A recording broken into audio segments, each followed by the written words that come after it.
Hello, and welcome to Kickin' Cooking in Quarantine. My name is Mary Bear Shannon. I am a reference librarian at the Haverford Township Free Library. And again, this is Kickin' Cooking in Quarantine. So glad to have you here. It is the holidays, and there's lots of great things for us to be cooking during the holidays. Cooking can be a way for us to connect ourselves to traditions, even though other traditions we're having to forego at this time. So I'm really excited to be able to share some of my one of my family's favorite recipes today. Again, this is Kickin' Cooking in Quarantine. And again, my name is Mary Bear Shannon. And I am cooking from my kitchen here in Havertown. I'm a reference librarian at the Haverford Township Free Library. We've been doing this since, I think it was April. So we've been doing it pretty regularly on Mondays. We are now doing this program on the second and the fourth Monday of each month at 5 p.m. on Facebook Live. If you ever miss one of these episodes, within a day or two, the video gets transferred to YouTube, and you can actually go back and see some of the things that I've cooked here from my kitchen in Havertown since April. You can see how my hair gets longer and longer and longer because we're all in quarantine and shut down. And then episodes later when my hair is finally short. So there is a progression in those episodes, but there's always some great recipes. If you're looking for some new recipes or looking to see, what I'm cooking in at my home. We're all, stuck inside, even more so now. And so cooking is a way for us to connect with our families, to do something creative, while keeping ourselves safe. So that's really what Kickin' Cooking in Quarantine is all about, is sharing the food that we love and the food that we're cooking for the ones that we love. Again, I am cooking from my home in Havertown. I am quarantining or basically staying put with my family, my husband, Tom, and my two college-age kids, Tim and Henry. And they love the fact that I cook on Monday nights for this program because then they get to eat it afterwards. So it's definitely a win-win situation for them. So again, today we are going to talk about holiday baking. And I know many of us are doing it. I'd love to see in the comments what you all are cooking this holiday. What do you cook for your family? What is it that your families ask for every holiday? I have a number of things that my kids and my husband ask for, and I'm really happy to do it. But today I'm actually going to cook something that has some real deep history in my husband's family. Shannon, of course, is my last name, but one of his family names is Wolfe. Wolfe. And it's funny because one of three of my regulars in my cookbook club, they are Wolfes as well. We are not related. The Wolfes that my husband's family is connected to are Wolfes from New Jersey. They actually were some of the early families who founded Newark, which I think is kind of interesting. I'd like to talk about this recipe because it has some deep history in the Wolfe family, which has come down to this family, to the Shannons. And so we're going to talk about something that, so it is called a applesauce fruitcake. However, it's not really a true fruitcake. It doesn't have any alcohol in it. I think what is common about it is that it has fruit. And so it has kind of an interesting history.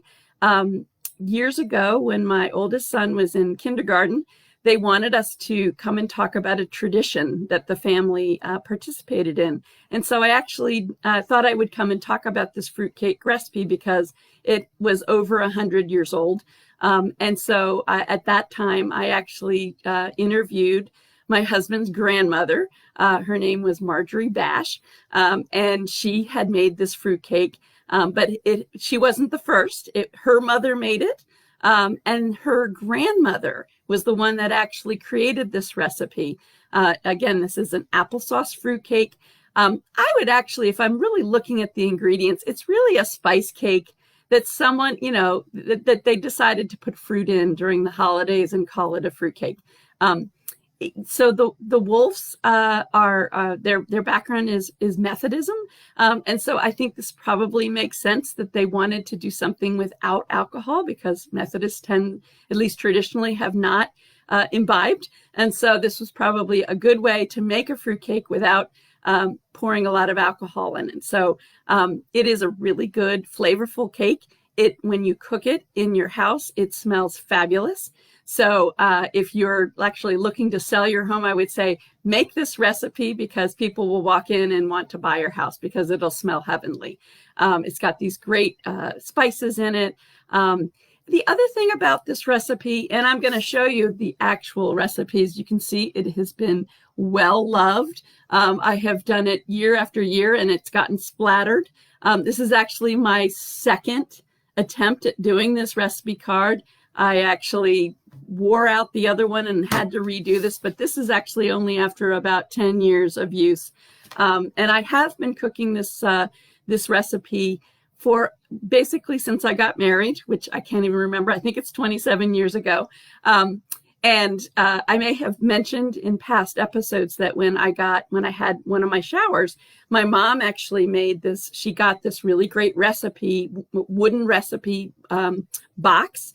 And she had everybody that came to the shower, they actually contributed a recipe, and she laminated them and gave them to me. And I still cook from those recipes that she gave me.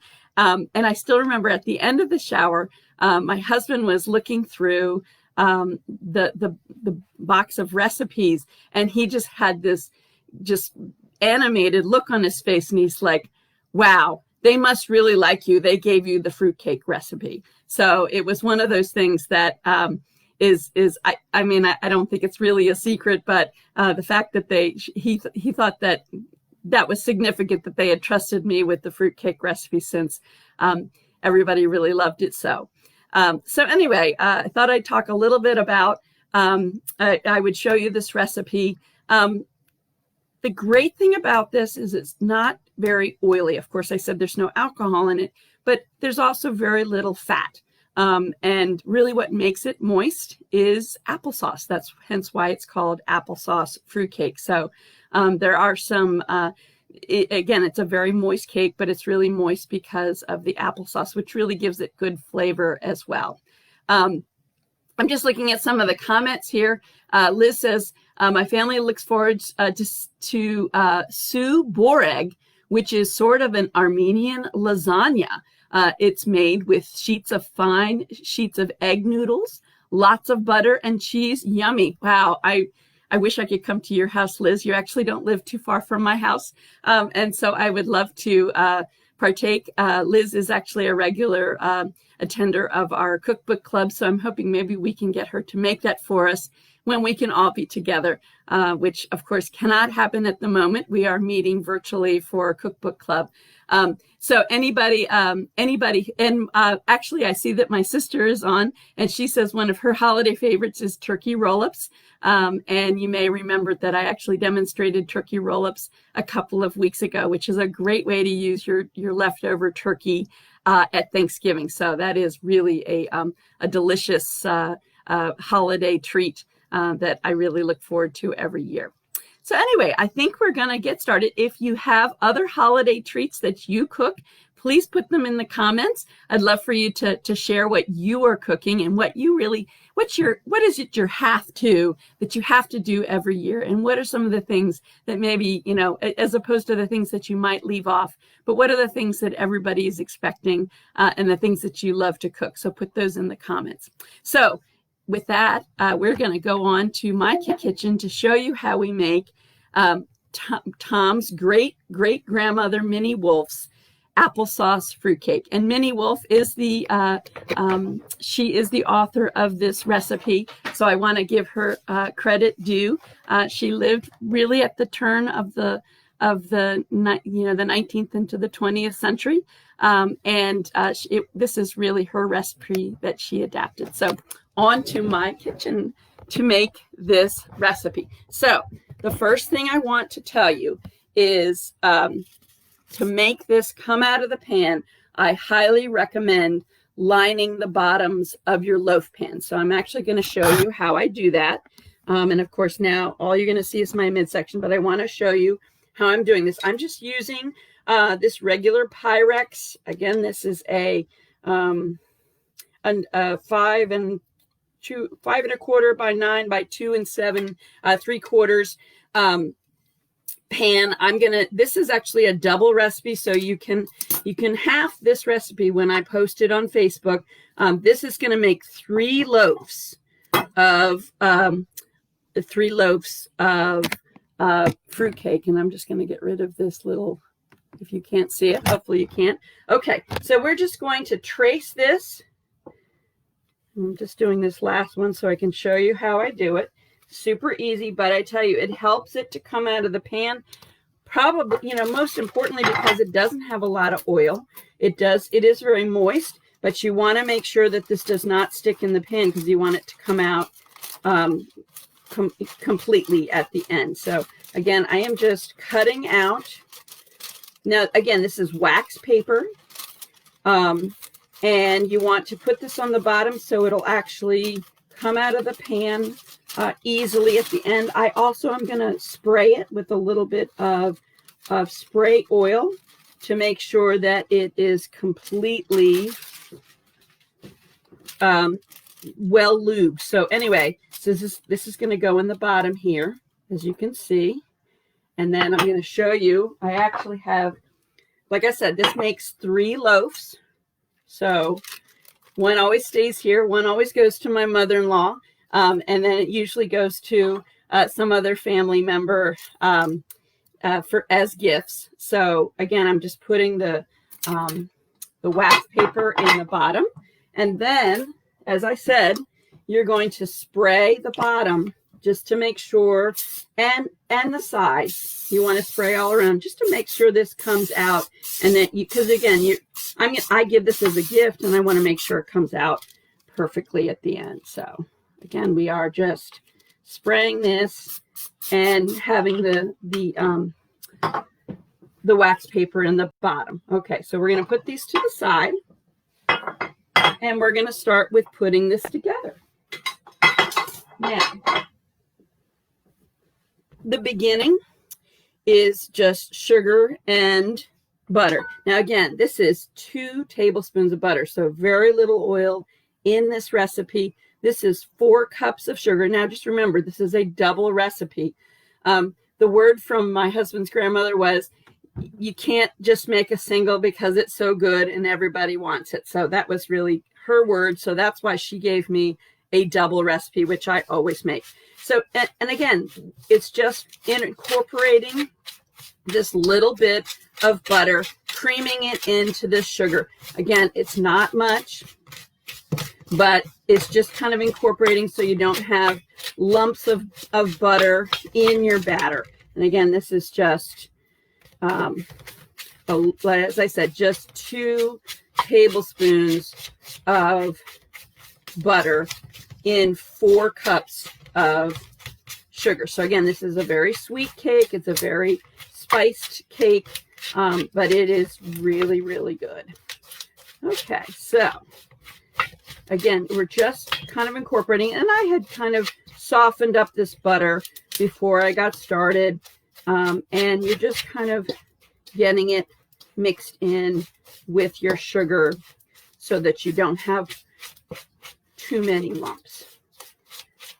Okay, so the next thing it calls for is 2 eggs, and we are just going to, before we put them in, we're just going to crack these eggs and beat them so that they are completely incorporated before we and completely beaten before we put it into this. But you're basically dumping everything in, and then they're going to go in the pan. So again, this is 2 eggs beaten, and they're going to go into your batter. So the word from my husband's grandmother about Minnie Wolf was that she got this recipe. This actually came out of a PTA booklet. You know how organizations like the library did a cookbook about 10 years ago where everybody contributed recipes. I know churches do that. This was a PTA recipe book somewhere in northern New Jersey. And Minnie Wolf, this is my husband's great grandmother, took this recipe from this, and I don't know whether it was her recipe or whether she took it from this little PTA little cookbook that the PTA had put out, and she was the one that added the fruit. It did not have fruit to start with, and maybe she was just thinking this is a great little cake that is spiced, so it feels like maybe it should be a harvest or holiday cake, and she's the one that added the fruit. So anyway, I'm just incorporating in that egg. And then the next thing, as we said, this is applesauce fruitcake. This is 3 cups of just unsweetened, plain Jane applesauce. I just got it from the grocery store. I poured it out of a bottle. That's 3 cups. And again, that is going to give it its moistness, is the applesauce. And as I said, it just gives this amazing flavor. Okay. So again, we are getting all of kind of the wet ingredients together. And then we're going to start with the dry. And then we're going to end with the fruit. And I'm going to show you some some tricks that are in this recipe that helps to keep everything nicely integrated. The last thing you want is all your fruit to kind of sit at the bottom of your loaf. Okay, so that is the applesauce. Now we're going to go ahead and put the dry ingredients in. So this recipe calls for 4.5 cups of flour. This is just 4 because I reserved half of it for the dried fruit, and I'll show you what I'm going to use that for. And I'm just going to just take this little by little, and it asks for it to be sifted. And I'm just using a little strainer to sift it. I've never owned an actual sifter. I just never saw the point. If you all have an argument for why I should get an actual sifter, you let me know, because this has worked for me for 27 years. So, but if you think I should get a sifter, let me know. But I've never owned one. My mother had one, but I never used one because I always thought this worked just as well. And again, you want it sifted so that it's a nice texture of your cake and get all the little lumps out. And we'll put almost all of this in here. Whoops. And we're going to finish sifting the flour in. Okay. Now, the other dry ingredients are 4 teaspoons of cinnamon. I know that's a lot, but again, it's a double recipe. And again, this has got great flavor and great smells. So we're going to put 4 teaspoons of cinnamon, 1 teaspoon of nutmeg, and then half a teaspoon of ground cloves. And that's really what kind of adds to the spiciness of this cake, just the great fragrance that comes with this cake. And again, it just smells amazing when it comes out and when it starts to cook. So we're going to incorporate that with the wet ingredients. And now you're probably thinking, Mary, where is your leavener? You don't have anything in there to make it sure that it rises. Well, it's coming. So once I get this integrated, I will show you what this recipe calls for and how it calls for its leavener. Again, this isn't a yeast cake. I don't know if there actually are yeast cakes, but their yeast is not the leavener. It is baking soda. So let me just get this incorporated and then I'll show you. All right, so our batter is starting to come together here. Now, so what this recipe calls for is baking soda, but it asks you to put it in and dissolve it in 4 tablespoons of boiling water. Now this is cooled down because I didn't want to cook my eggs, but it is dissolved, and I'm going to pour that in. And I think the idea behind this is that you don't want lumps of baking soda in your cake. And I get it. I mean, I've chomped into something where there was a lump, and it's no fun. Baking soda is not that flavorful. It's actually pretty awful. So this is just a way to make sure that it's incorporated into your cake. Again, that's 4 tablespoons of boiling water along with 2 teaspoons of baking soda, and that is going to be your leavening agent. Okay, so we are getting there. I'm going to show you now how we do the fruit.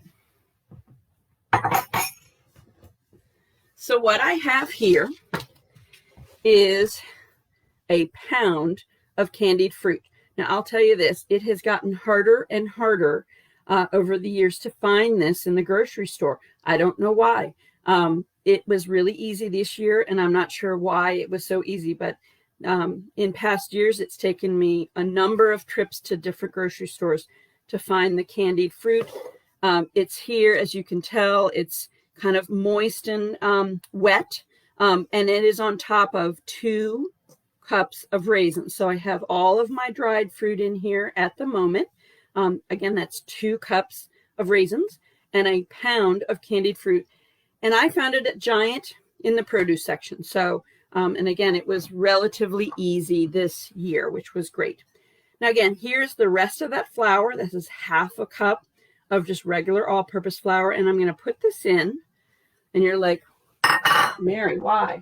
And the reason you're going to flour these fruit, especially the candied fruit, is to make sure that it does not all sink in a big clump at the bottom of your loaf pans. And flouring the fruit helps to keep that from happening. So you're really helping to kind of separate all this because, again, it's moist. The candied fruit is really moist, and it tends to like to clump together. So you take that 1/2 cup of flour to help do that.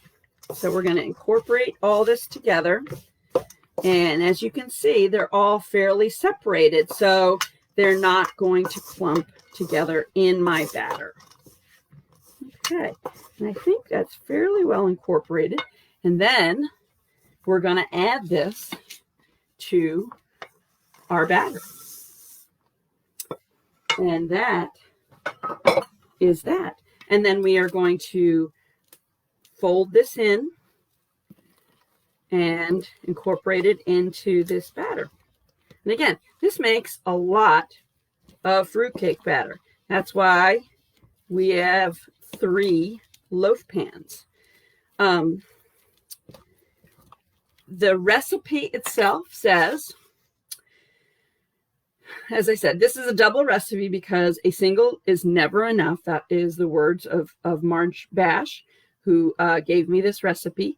It makes 1 large ring cake and 1 bread size or the equivalent. And I never had a ring size cake pan, so I always used 3 loaf pans. But if you have a ring pan, and I guess traditional fruit cake might be in a ring pan, but I have never used it because I've never had it. Okay, so the time has come. We are going to put these, I'm going to push this back just a tad. We're going to put these in our loaf pans. We're going to evenly distribute these. And I'll tell you this. Again, this recipe is from probably around 1900.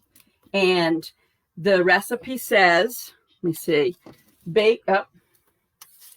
And so I had to kind of figure this out. It says bake in a moderate oven until tester comes dry. Okay, so what does that mean? I have found over the years 350 for about an hour. But I think I've mentioned this. I tend to have a hot oven, or a fast oven as they call it. And so I always check it after about 45 minutes. And then I do a toothpick and get it so that it's completely comes out dry in the middle. If you're impatient, it will not come out. You want to make sure, and you think you're overcooking it, but you're not. So you want to make sure that that tester is dry in the middle. And I would say about an hour, but depending on your oven, you might need longer than an hour. So I wish I could be more precise, but that is what I got. So I am going to just start putting these in equal portion in these loaf pans. And again, I'm going to cook this at 350 for about an hour, but I would just, depending on your oven, I would keep an eye on it after about 45 minutes. And even when you think you're overcooking it, you want to make sure you cook it until the middle comes out and does not stick to your toothpick. So.